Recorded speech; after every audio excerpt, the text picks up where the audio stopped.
Cold స్టోరేజ్లో నిల్వ చేసుకున్న మిర్చిని అక్రమంగా యజమాని విక్రయించాడని తెలంగాణ రైతులు ఆరోపిస్తున్నారు. 2023లో తెలంగాణకు చెందిన కొందరు రైతులు గుంటూరు మిర్చి యార్డుకు విక్రయించేందుకు వచ్చారు.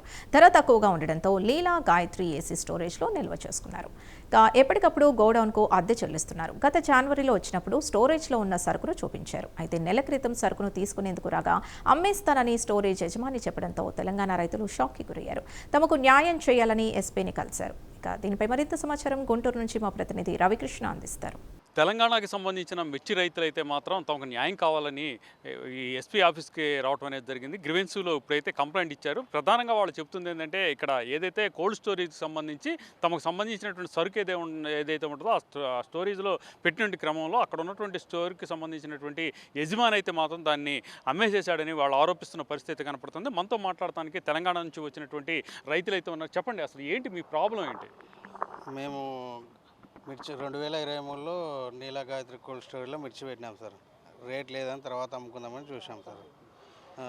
తర్వాత మేము వచ్చినప్పుడు 2-3 సార్లు వచ్చినప్పుడు చూపించినారు సార్ మాకు. తర్వాత 2024లో వచ్చినప్పుడు ఉంది, మొన్న 2025లో ఉంది, 2026 జనవరిలో మాకు చెప్పకుండా అమ్ముకున్నాడు సార్. ఓకే, మీరు కమిషన్ ఏజెంటే కదా, ఏం జరిగింది మీరు చెప్పండి. ఈ రైతులు మాకు సుమారుగా 5 సంవత్సరాలు మా కుటుంబం మిర్చి చల్లుతారు సార్. నేను 1970 సంవత్సరాలు దిగుమతి మిర్చి వ్యాపారం చేస్తాను సార్. ఈ రైతుల మిర్చిలు లీలగాత్రి కోల్డ్ స్టోరేజ్లో వీళ్ళు కోల్డ్ స్టోరేజ్లో పెట్టడానికి మార్కెట్ తగ్గడం వల్ల కోల్డ్ స్టోరేజ్లో పెట్టారు సార్. మొత్తం 1800 బస్తా పెట్టారు సార్. దాంట్లో ఒక 500 జమేసి అమ్మిన అమ్మకాలు వాళ్ళకి జమేస్తాం సార్. లోన్ బస్తాకు 3000 చొప్పున ఇచ్చారు సార్. ఆ బస్తాకు 3000 చొప్పున కూడా జమేశారు సార్. ఈ మధ్య 2-3 సార్లు రైతులు వచ్చి మా సరుకులు మాకు చూపించండి, శాంపిల్ చూపించారు సార్. సరుకు బాగా ఉందని చూసుకుంటాను సార్. ఒకవేళ డ్యామేజ్ అవుతామని వచ్చి వాళ్ళ సరుకును చూసుకుంటానికి వచ్చారు సార్. సరుకు చూపించారు సార్. చూపించిన టైంలో హనుమంతరావు మేనేజర్కి చెప్పారు కదా, మీకు ఏమైనా బాకీ ఉంటే అద్దెలు వడ్డీతో కడతాను సార్, మా మిర్చి మటుకు అమ్మొద్దని చెప్పారు సార్. నేను కూడా ఆ రోజు ఉన్నాను సార్. శాంపిల్ తీసి చూపించాను సార్ దగ్గర రైతులకి.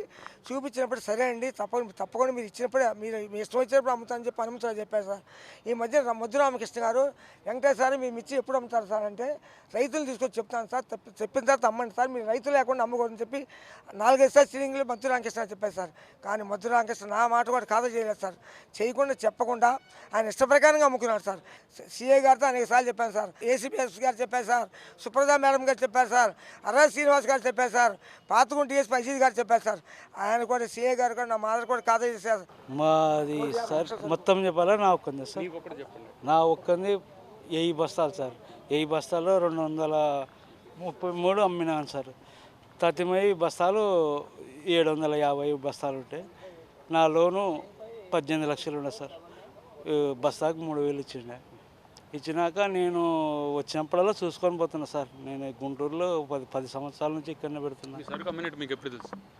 అమ్మి మాకు ఈడికి వచ్చినాక అమ్మనండి అంటే ఒక వారం పెట్టుకొని మీది సరుకు అమ్మేసినాను అని చెప్తున్నాడు సార్ డైరెక్ట్. ఏం సార్ అట్లా ఎట్టమ్ముతావు, నీవు మాకు దాదాపు నాకు ₹1,00,00,000 సరుకు కదా సార్ అంటే, ఏం చేసుకుంటావు చేసుకోపో నువ్వు అంటే, ఏం సార్ అట్లా మాట్లాడతాం, మేము రైతులం సార్, మేము ఎక్కడ పోలేము, మాతో యాది కాదు సార్, ఏదో మాకు చేయండి సార్ అంటే మార్కెట్ చైర్మన్ దగ్గరికి పోతే మార్కెట్ చైర్మన్ నేను చేపిస్తలేన్నాడు సార్.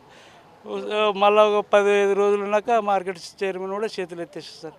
నాకు బస్తాకి 3000 కూడా ఇచ్చినారు సార్. 4,20,000 ఇచ్చినారు సార్.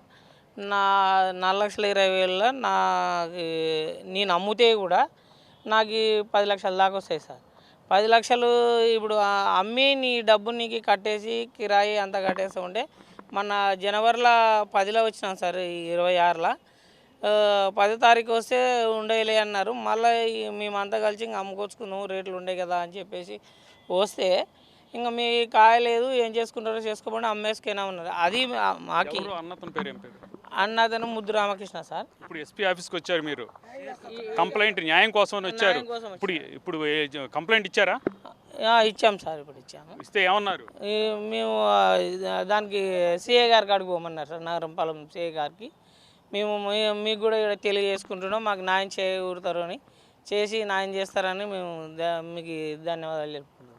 అంటే టోటల్గా కూడా 1,50,00,000 రూపాయల సరుకు ఏదైతే మిర్చికి సంబంధించినటువంటి సరుకు ఏదైతే ఉందో దాన్ని మొత్తాన్ని కూడా ఏదైతే ఈ స్టోర్ కోల్డ్కి సంబంధించినటువంటి యజమాని అయితే అమ్మేసినట్టుగా కూడా వీళ్ళు చెప్తూ ఉన్నారు. గతంలో చాలాసార్లు వచ్చినప్పటికీ కూడా వాళ్ళైతే మాత్రం మీ సరుకు ఉందని చెప్పారు, కానీ రీసెంట్గా వచ్చినప్పుడు మీ సరుకు లేదు, పూర్తిగా అమ్మేసేసామని అనడం జరిగింది. అదేవిధంగా కూడా పోలీస్ స్టేషన్లో కంప్లైంట్ ఇచ్చినా కూడా పోలీస్ స్టేషన్కి సంబంధించి వాళ్ళైతే మాత్రం రైతులే మాకు బాకీ పడ్డారని చెప్పారని వీళ్ళైతే ఆవేదన వ్యక్తం చేస్తున్న పరిస్థితి కనపడుతుంది. ప్రస్తుతం అయితే వీళ్ళు ఎస్పీ ఆఫీస్కి రావడం, గ్రీవెన్స్లో కంప్లైంట్ ఇవ్వడం జరిగింది. మాకు న్యాయం చేయాలని వేడుకుంటున్న పరిస్థితి అయితే కనపడింది. కెమెరా పర్సన్ లక్ష్మణ్తో రవికృష్ణ, ప్రైమ్ 9 న్యూస్, గుంటూరు నుంచి.